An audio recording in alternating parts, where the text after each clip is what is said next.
Merhaba arkadaşlar, yepyeni videoyla tekrardan sizlerleyiz. Bugün çok farklı bir konseptimiz var arkadaşlar. Bir tane önümüzde şu anda full artı full bir hesap var arkadaşlar.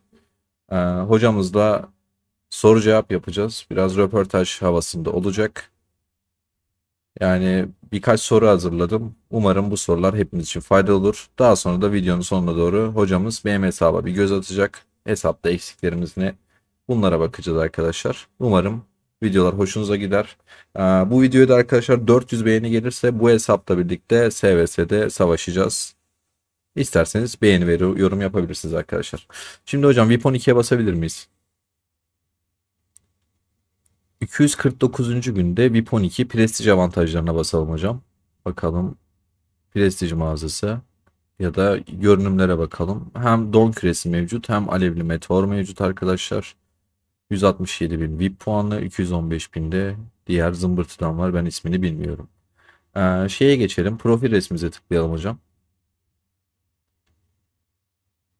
Burada tılsımlara ve şeftonlarına teker teker tıklayabilir miyiz hocam? Tam olarak dediğim gibi her şey full artı full arkadaşlar. Yükseltilebilecek hiçbir şey yok. Geliştirmeler son seviyede gördüğümüz gibi. Evet. Eyalet 100 kaç? 808. eyalet arkadaşlar. Tamam, burası full hocam. Kahramanlara geçelim isterseniz. Bakalım gen kaç varmış. Şu anda gen 4 kahramanları görüyorum. Herhalde gen 5'in gelmesine de birkaç hafta falan vardır diye tahmin ediyorum. Onu birazdan zaten şey yapacağız. Kahramanların donanımlarına bakalım hocam. Hepsi 100. Tamam. Silahlar zaten 10. Nişancıların hepsi 100. Esanslar 20. Onlarda 15 olan var fullenmek üzere. Diğerine geçelim hocam. Bunlar da esanslar 2 tanesi 20 olmuş. Diğerleri de 15, 17. Dördüncü, beşinci intikalde varsa onlara da bakalım. Bunlar da 100. Kırmızı olmamış henüz. Başka varsa tamam, bunlar da 100. Önemsediğimiz kesinlikle ilk 3 intikal, hocamız da öyle yapmış zaten. Araştırma merkezine girelim hocam.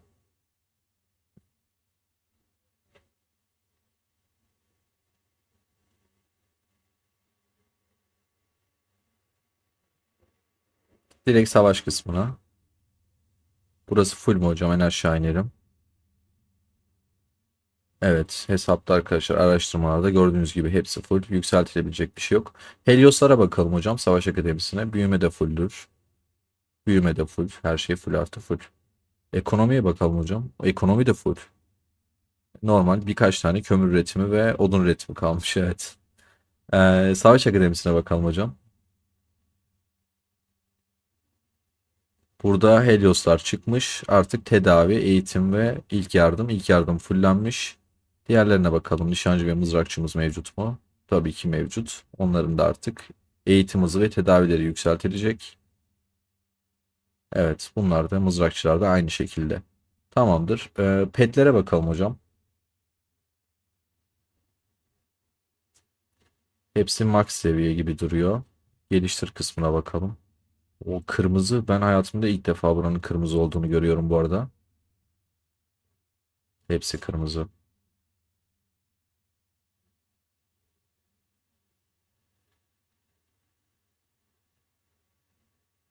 Kırmızı. Ve hepsi son seviye tabii ki arkadaşlar.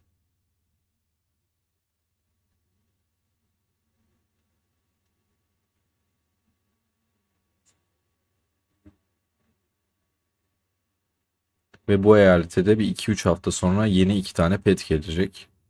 Muhtemelen onlar da geldiği gibi fullenecek. Toplam kaç nitelik alıyorsunuz hocam? Bir geri sayfadan bakabilir miyiz? Kaç istatistik aldığınızda niteliklerden? Sol aşağıda. Toplam %221 öldürücülük, sağlık falan. Birlik saldırı ve savunması da hayvanların seviyesi son seviye olduğu için %165. Şeye bakalım hocam. Adaya bakalım.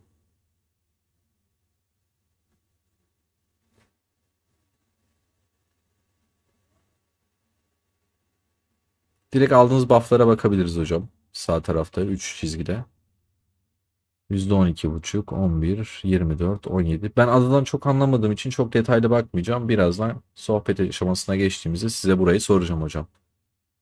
Bunları da bu şekilde. Dediğim gibi birazdan size bunları tek tek soracağım hocam. Buradan da çıkalım. Bir genel olarak bakalım biz. Ne kaldı? Şehir görünümleriniz var mı hocam?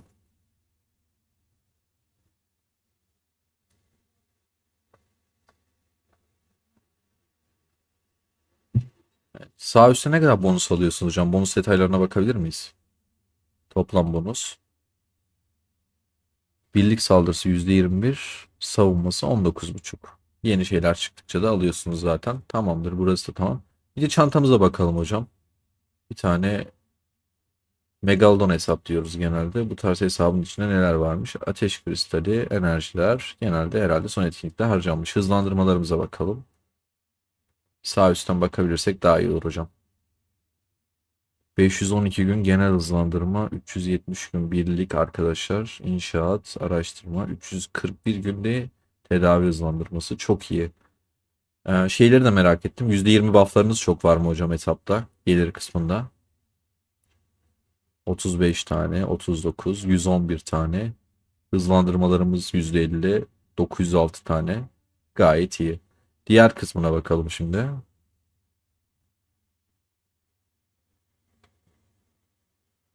2000'e yakın mitik var. Gen 5 kahramanlar bekleniyor. 4000 tane esans taşı. Esanslar 20 olmaya hazır. Her şeyden full olmasına rağmen her şeyden fazla fazla var hocam. Hala pet malzemeleri.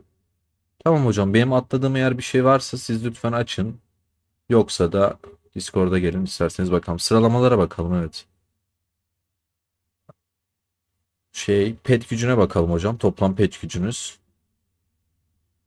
Herhalde maksimumda zaten 27 milyon 872 bin oluyormuş. Evet. Kahraman gücünüze bakalım.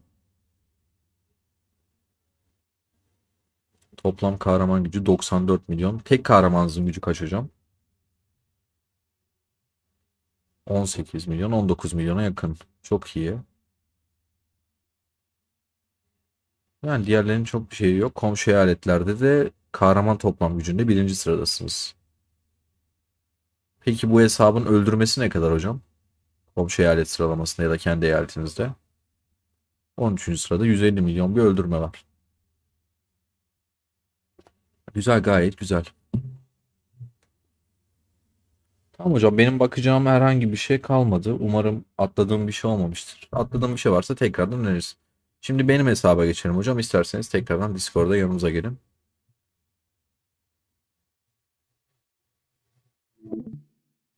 Bu sırada ben de. Merhaba hocam. Sesiniz geliyor mu? Sesim geliyor mu? Merhaba. Geliyor sesiniz. Benim sesim geliyor mu? Sizinki de çok net geliyor. Biraz daha arttırayım hatta sesinizi. Hocam öncelikle Evet, teşekkür ederim. ben teşekkür ederim. Hesabı bizle paylaştığınız için. Bir de özelden arada sırada raporlaşıyoruz. Rapor falan da atıyorsunuz. Aynı şekilde ben de size atıyorum. O konu için de Evet, gerçekten teşekkür ederim. Şimdi akıllarda birçok soru var hocam. Ben yavaş yavaş onları soracağım. Dilediğiniz gibi cevaplayalım. Adım adım gidelim. Biraz temelden almak istiyorum, sizin için sakıncası yoksa. Ne zamandır oynuyorsunuz diyeceğim. Bu ilk eyaletiniz mi? ilk eyaletim diyebiliriz. Oyunu nasıl keşfettiniz hocam? Daha önce internette reklamını görmüştüm. Çok kısa başka bir yerde oynadık ama sonradan direkt burada başladım. Direkt burada başladınız. Başladığınızda video falan izleyerek mi başladınız hocam, yoksa kendiniz mi oynaya oynaya keşfettiniz?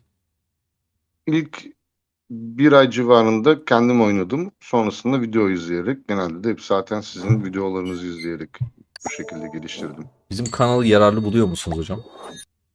Fazlasıyla. Ama baştan izlemek lazım. Sonradan başlayınca biraz tabii ki takılıyor insanlar. Evet. Bazı noktalarda şey oluyor. Oynatma listeleri falan oluşturuyoruz ki daha Evet, yararlı ve kalıcı olsun. Yoksa dediğiniz gibi biraz kafa karıştırıcı oluyor. Şimdi ben size şey maalesef. soracağım hocam. Sizin hesabınız full. Benim aklıma gelen ilk soru kesinlikle şu oldu. Bir full hesaba sahip olarak oyundan keyif alıyor musunuz? Şu anda çok çok fazla değil. Sadece SVS'lerde. Sadece oyunun savaş aşamalarında yani. Evet. Dökümhanede, SVS'de. Evet. Yani peki şunu soracağım. Neydi onun adı? Ücret yatırmayan oyunculara tavsiyeniz nedir hocam? Bu oyunda benim keşfettiğim, birikim yapmak en doğru şey. Her zaman az az kazanmaktansa tek seferde en iyi ödülleri kazanmak onları çok daha hızlı geliştirecektir. Yani Birikim kesinlikle yapmak birikim kısacası. yapmak diyorsunuz. Evet. Evet. Peki balina olmak isteyen arkadaşlara tavsiyeniz nedir hocam? Yani balina olmak isteyen arkadaşlarda da çok yavaş yavaş gelişip özellikle yeni kahramanlar geldikçe 200 günden sonra paketler çok daha ekonomik, çok daha fazla ödüller veriyor. E, Yavaş hareket edip sonradan gelişmeleri en doğrusu. Kesinlikle. Ya peki şey neydi onun adı? Sizce bu oyunda bir strateji var mı hocam? Yoksa dümdüz şey mi? Ha, parayı Ha, verdin, bitti gitti mi? yok, hayır, kesinlikle strateji var. E, Benim her SVS'de her zaman ilk sırada yer aldım. Her SVS'de savaş bölümünde de ilk sırada yer aldım.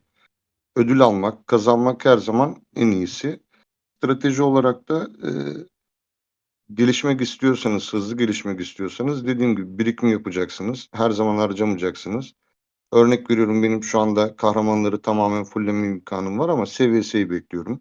Belki yeni kahramanlar gelecek. Onlarla beraber iyi puanlar almaya çalışacağız. Evet. Çünkü en Mesela iyi ödüller SVS'de. evet.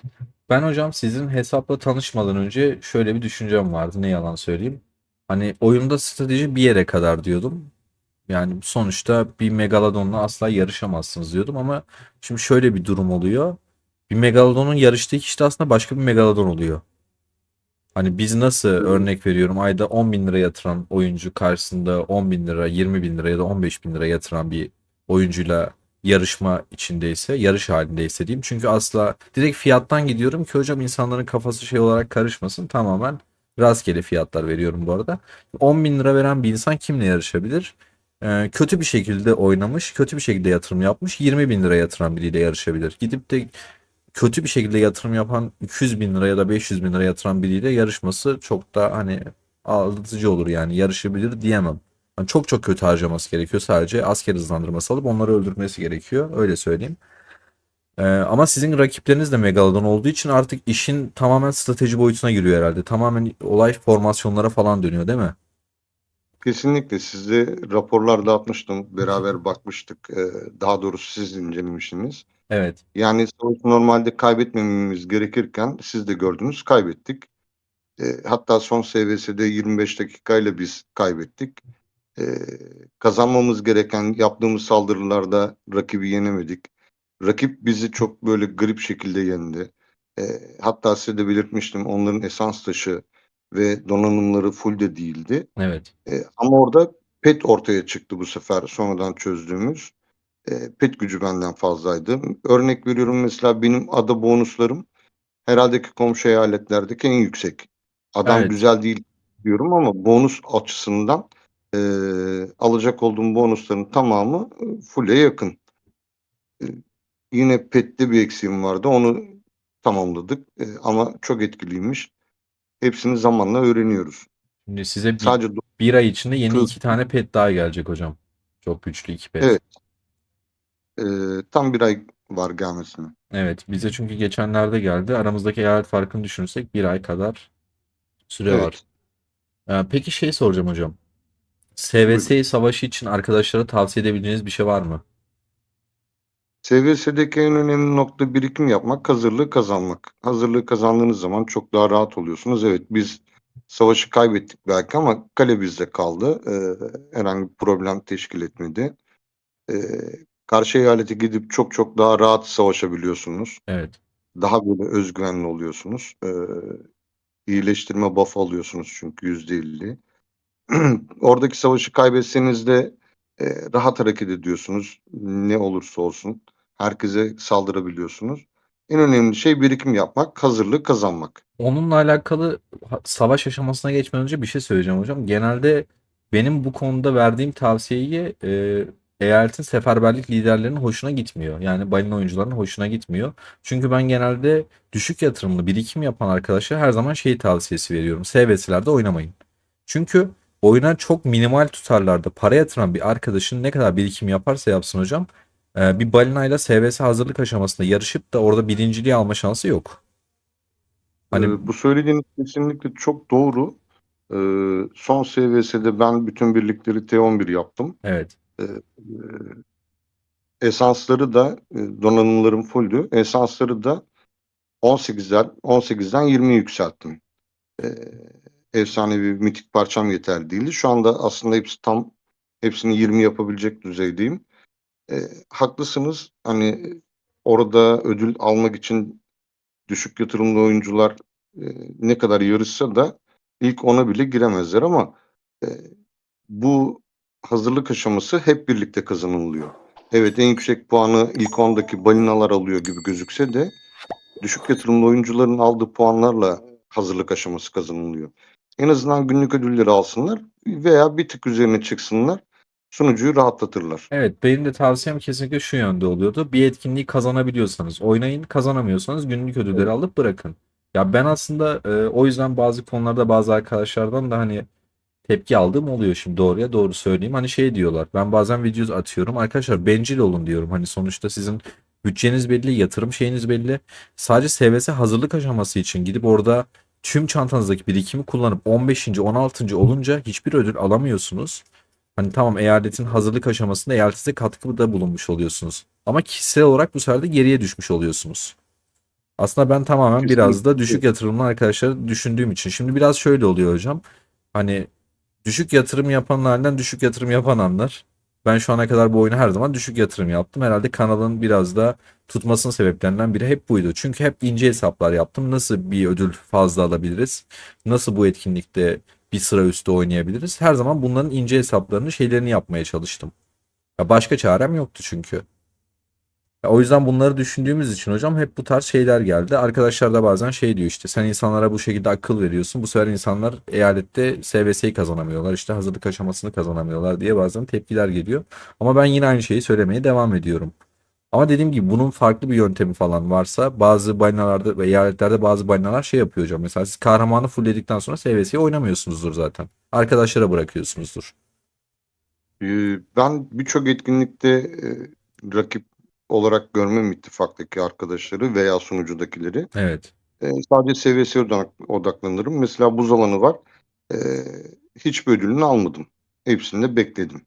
Evet, Hiçbir yatırım arkadaşlar yapmadım. direkt şey yapsın diye, ödülleri alsın diye. Evet, evet, Zaten evet. ya sizle yarışmak isteyen şu an yarışamaz hocam. Çantadaki birikimi gördük ya, hızlandırmalarla bile ya da biraz şef enerjisi alsanız bile SVS'yi kazanmanıza yetecek. O zaten çok Kesinlikle belliydi. doğru. Ya Evet. muhtemelen bu videoyu izleyen arkadaşlar da yarışamayacaklarını çok daha net bir şekilde anlamışlardır. Umarım onlar için de faydalı olur. Yani ne anlatmak istediğimizi daha net bir şekilde görmüş oldular, öyle söyleyeyim.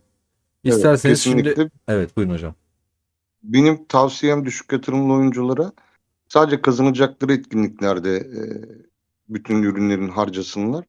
En azından ilk 3 sıraya girsinler. Bir olması en önemlisi ama ellerindeki olan birikimlerle iyi ödüller alsınlar. Kesinlikle. Ya böylesi çok daha iyi olacağını düşünüyordum. Sizin Tamam. söylemeniz de en azından iyi oldu arkadaşlara. Evet. İsterseniz şeye geçelim hocam. Peki SVS savaş aşamasında ne gibi tavsiyelerde bulunursunuz arkadaşlara? Bu sadece düşük yatırımlı arkadaşlar için değil. Direkt savaş stratejisi olarak sizin uyguladığınız savaş stratejileri var mı? Eyaletinizde, savaşlarda. Bizim son 2 rakibimiz çok kuvvetli rakiplerdi. Bir önceki 839'du. Genel olarak baktığımız zaman güç açısından bana göre çok daha güçsüzlerdi ama stratejileri çok güzeldi. Mesela o arkadaşlardan da bir şey öğrendik. Kor İttifakı'ydı. Zaten oyunu tamamen çözmüş arkadaşlar.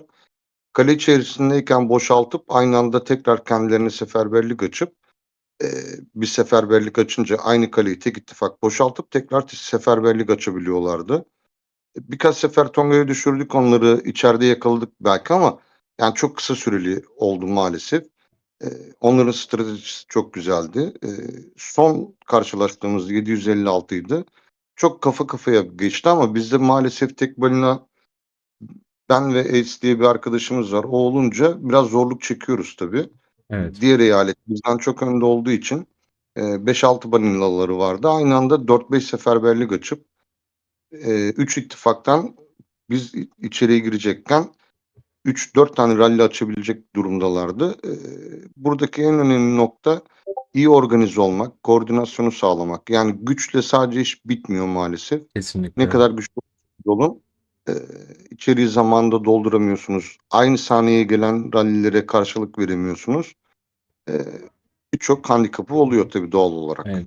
Ya biz de her zaman şunu söylüyoruz hocam, ya ben şu ana kadar Türk oyuncularda şeyi çok fazla göremedim. Maalesef bunu göremiyoruz. Abi, tabii ki herkese hakim değiliz. Belki bunu yapan eyaletler vardır. Ya savaşlardan en önemli şey kesinlikle iletişim. O iletişimi kesinlikle Kesinlikle. kurabilmek gerekiyor. Çünkü Evet. zamanlamaları chat'teki mesajlaşmalarla gerçekten yapmak çok zor hocam. Ki zamanlamaların O, nasıl yapıldığını dair bilmeyen birçok hala arkadaşımız var ve oyunun Gen 4 Gen 5'e gelmiş arkadaşlarımız. Ya da bunu en, aslında biliyorlar ama uğraşamıyorlar. Çünkü ittifaktaki arkadaşlarıyla bir iletişimleri yok. oradaki sıkıntı bu oyunun çok uluslararası olması. Yani bizim ittifakımızda 20 tane Türk oyuncu varsa 30 tane Uzak Doğu'dan ve diğerleri de işte Avrupa ve Amerika'dan. Hepsi aynı ittifakta toplandığı zaman koordinasyonu bir türlü sağlayamıyorsunuz. Evet. Sağlasanız da güçlü oyuncular denk getiremiyor. Hani biz bunları denk getirdik belki ama rakipler çok daha kuvvetli olduğu için kaybettik. Ya, çok eğlenceli miydi? Evet, kabul ediyorum. Bireysel olarak, yani, çok benim gerimdeydi, rakiplerimiz ama biz çok, böyle, rahat bir şekilde yendiler diyebiliriz. Evet. Peki şey hocam, şu an transfer süreci yaklaşıyor. Evet. Eyaletinizde herhangi bir bununla alakalı bir şeyiniz var mı? Arkadaşlara bir çağrınız, bir şeyiniz ya da bu konuda siz ilgilenmiyorsanız başka bir arkadaş ilgileniyorsa ona da Yani, şu yönlendirebilirsiniz anda isterseniz. biz son, 3 transfer döneminde de hep öncü devlet olduk. Evet. Sanırım bu dönemde de öncü olacağız. Sonraki için düşüncelerimiz var ama bilmiyoruz tabii doğal olarak. Benim de transfer olmam biraz zor. 50 bilet istiyor normal olarak. Evet tabii. Hiç aklıma da öyle transfer olmak gibi bir düşüncem gelmedi. Eee, Ay yok, şey bilmiyorum olarak transfer. söylemiştim. Arkadaşları davet etmek ister misiniz gibi o tarz bir şey Tabii sormuştum. ki, tabii ki isterim. Özellikle Türk ve kuvvetli, keyif alarak oynamak isteyen her arkadaşı beklerim ittifakımıza, sunucumuza. Tamam. Ya, öncü devlet Hepsini. olduğu zaman bazen sıkıntılar oluyor dediğiniz gibi. Limitimiz az Evet. oluyor. Ama onun dışında eğer arkadaşlar gitmek isterseniz eyaletin ismi kaçtı hocam? 811 miydi? 808. Pardon. 808. eyalette de transfer chatinde ya da şeyde zaten görürsünüz arkadaşlar. Hocamla Evet. birlikte zaten dediğim gibi bu videoya 400 beğeni gelirse savaş videoları da çekeceğiz. Hocam var benim kafamdaki daha birçok soru işareti var ama bunu uzattıkça ben çok fazla uzatırım. Eğer arkadaşlar bunun devamının çekilmesini isterse ben Discord'da bir anket başlatırım. Onların sormak istediği soruları falan da alırım hocam. Siz de tabii müsait olursanız isterseniz direkt o arkadaşların sormak istediği soruları da size yönlendiririm. Siz de müsait olduğunuzda inşallah beraber yanıtlarız. Tekrardan bir sohbet etmiş de oluruz. Tabii ki kesinlikle çok memnun olurum. O zaman hocam ekleyeceğiniz bir şey yoksa arkadaşlara söylemek istediğiniz son cümlelerinizi ben alayım. Bir şey daha Tabii ki. soracağım hocam ya. Son bir şey daha aklıma geldi, pardon. Ee, Hata olarak yaptığını düşündüğünüz bir şey var mı bu oyunda? Hani şunu şu şekilde yapsam daha iyi olurdu. Keşke biraz daha şunu erkenden öğrenseydim dediğiniz bir şey var mı hocam? Kesinlikle var. Ben, bu oyuna başladıktan bir ay içerisinde mesela fırını çok geç 30 yaptım birincisi. Evet. Hızlandırmaları sizin videolarınızı izlemeden önce, askeride kullandık, normal bina yükseltmelerinde kullandık, fırını da es geçtik. Daha sonrasında, işte, teknoloji merkezinde gereksiz yerlere kullandık. Bunlar tabii ki oyunda para da yatırsanız, yatırmasanız da sizi maalesef geri yatıyor. Evet. Hem de çok geri yatıyor. Eee, sizin videolarınızı izleyerek en baştan, sıfırdan 30'a nasıl gelinir, 30'dan FC3'e, FC3'ten FC5'e, kahraman donanımları nasıl geliştirilir? Bunların hepsine bakarak hareket ederlerse çok çok daha sağlıklı olur. Ben sizin videoları izledikten sonra, eee, ittifakımızdaki birçok arkadaşa tavsiyelerde bulundum. Kendileri de durumu çok fazlasıyla fark ettiler, güçlendiler. Daha başarılı oldular, daha iyi ödüller almaya başladılar. Eee, dediğim gibi, yani, izlemeden ezbere oynamak her zaman yanıltıcı oluyor. Bu hatalara Kesinlikle. ben de düştüm maalesef ama sonrasında düzelttik. Ya orası öyle hocam. Şimdi ben de mesela başka bir mobil oyun oynuyorum boş kalan vakitlerimde. Oyunu bilmiyorum. Bambaşka bir dünya çünkü. Yaptığım ilk şey YouTube. Hemen mesela bir tane YouTuber karşıma çıkıyor ama sadece onun videosunu izlemiyorum. Ya diyorum ki belki ben bu oyunu bilmiyorum. Onun anlattığı her şey doğru değildir. Belki beni yanlış yönlendirecek. O yüzden 3-4 tane kaynaktan izliyorum. Sonra karşılaştırıyorum. Tutarsızlıklar yoksa dediği şeyleri yapıyorum. Ama bakıyorum birisi A diyor, birisi B diyorsa araştırmaya devam ediyorum. Ya bunu arkadaşlar Evet. için de söylüyorum arkadaşlar. Sadece bizim kanalın videolarını izlemeyin. Başka Türk yayıncı arkadaşların kanalları da var. Oralardan da belki bir şeyler kapabilirsiniz. Aynı zamanda yabancı arkadaşların videoları falan var. Ya ben bir sene oldu oyun oynuyorum. 5 aydır falan da videolar atıyorum. Hala geceleri yatmadan başka arkadaşların çektiği videoları da izliyorum. Hani belki ekstra bir şey öğrenirim, bir bilgi öğrenirim diye. Bu şekilde devam ediyor. Bunun sonu yok çünkü her gün yeni bir şey öğreniyoruz bu oyunla alakalı. Ben de izledim diğer videoları, takip ettiğim videolar da oldu. Ama sadece benim gördüğüm, yanlış anlamasın arkadaşlar lütfen. Sizin kanalınızda ücretsiz, e, yaptığı değişikliklerden kayıp yaşamayacak, e, daha doğrusu benim gördüğüm sizin kanalınızdaydı. Elimizden geldiğince hocam bunu devam ettirmeye Evet. çalışıyoruz çizgimizi bozmadan. Umarım. Birçok YouTube kanalında paket alımları, alınan paketlerin nasıl geliştirileceği, seviyesiz savaş hazırlıkları falan. Hani düşük yatırımlı oyunculara yönelik değil de genelde böyle gösterişe ya da kendilerine yönelik çekilmiş videolar. Özellikle yabancı kaynaklı videolar. Evet, onlara ben de dikkat ediyorum. Ya bazen de üzülüyorum. Ya arkadaşların ellerinde hocam çok güzel hesaplar var. Özellikle dediğiniz gibi yabancı kaynaklarda. Ya bunu çok Evet. daha güzel videolar çıkartabilirken ama tamamen biraz şeye dönüyor maalesef oyun. Gösteriş yapayım işte hesabımı göstereyim'e dönüyor. Ama herkesin Evet. bir video çekiş tarzı olduğu için de herkese saygı duyuyoruz. O yüzden beğenip yorum atıp geçiyorum ben de. Yapacak bir şey yok. Yok, Arkadaşlardan da aynı şeyi bekliyorum. yapacaklardır. Aynen ben de öyle umuyorum. O zaman hocam tüm arkadaşlarına teşekkür ederim. Çok sağ olun. Biz teşekkür ederiz. Arkadaşlar videoyu beğendiyseniz dediğim gibi beğen tuşuna basmayı unutmayın. Hocama sormak istediğiniz sorular varsa yorumlara da yazabilirsiniz. Bir sonraki videoda arkadaşlar eğer dediğim yeterli beğeni gelirse hem savaş videosu çekeceğiz hem de tekrardan soru cevap isterseniz talep gelirse tekrardan soru cevap yapıp sizlerin sorularınızı soracağız hocama. Umarım videoyu beğenmişsinizdir. Kendinize iyi bakın. Sağlıcakla kalın.